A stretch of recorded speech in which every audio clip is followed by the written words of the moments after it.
Penelitian Inovasi Untan adalah program dan kegiatan penelitian di Universitas Tanjung Pura yang fokus pada pengembangan dan penciptaan produk inovasi dan ipteks yang dihasilkan dari penelitian.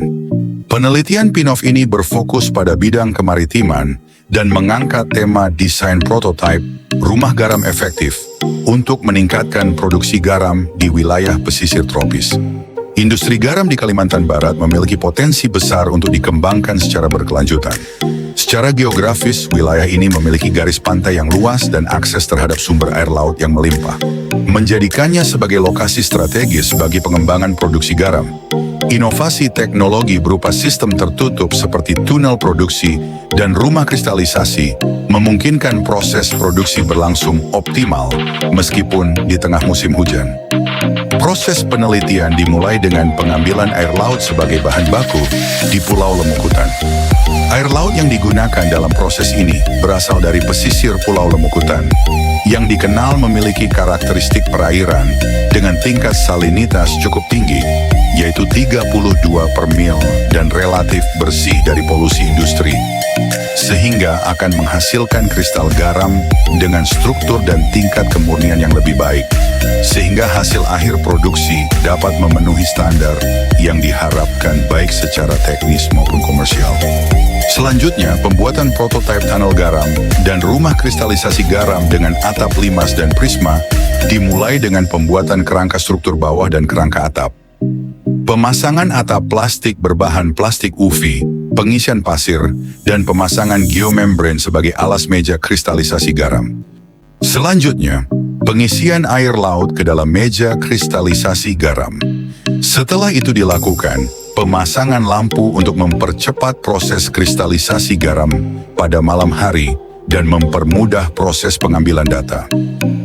Air laut dalam meja kristalisasi garam kemudian dijemur di bawah sinar matahari hingga terbentuk kristal garam. Di dalam prototipe ini, air laut akan mengalami serangkaian proses fisik seperti evaporasi yang bertujuan untuk meningkatkan konsentrasi salinitas air hingga menjadi garam.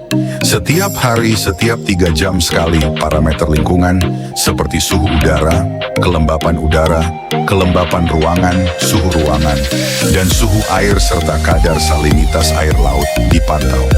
Melalui proses penjemuran yang berlangsung secara bertahap, garam mulai terbentuk dan dapat dihasilkan pada hari ke-10 ketika kadar air telah berkurang secara signifikan sehingga memungkinkan kristalisasi terbentuk. Terdapat perbedaan kapasitas produksi berdasarkan variasi bentuk prototipe.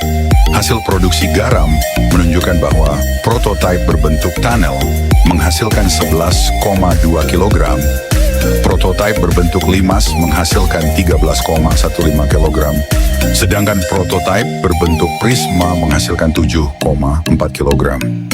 Kemudian dilakukan proses rekristalisasi garam, yaitu tahap lanjutan setelah penjemuran, di mana garam hasil kristalisasi awal dilarutkan kembali dalam air bersih untuk memisahkan kotoran dan senyawa pengotor yang masih terbawa.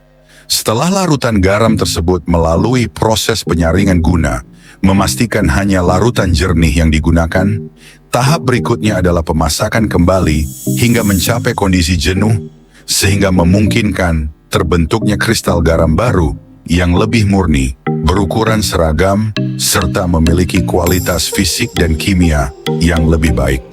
Proses ini tidak hanya meningkatkan kemurnian, tetapi juga menjamin bahwa garam yang dihasilkan memenuhi standar mutu yang berlaku dan dapat digunakan secara lebih luas, baik untuk kebutuhan konsumsi maupun keperluan industri.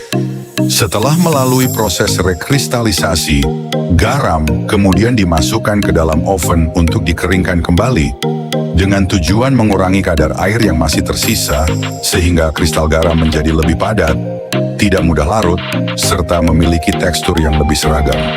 Proses pengovenan ini juga berfungsi untuk meningkatkan daya simpan garam, menjaga kualitas fisik maupun kimia, serta memastikan produk akhir memenuhi standar mutu yang ditetapkan, baik untuk kebutuhan konsumsi maupun untuk keperluan industri.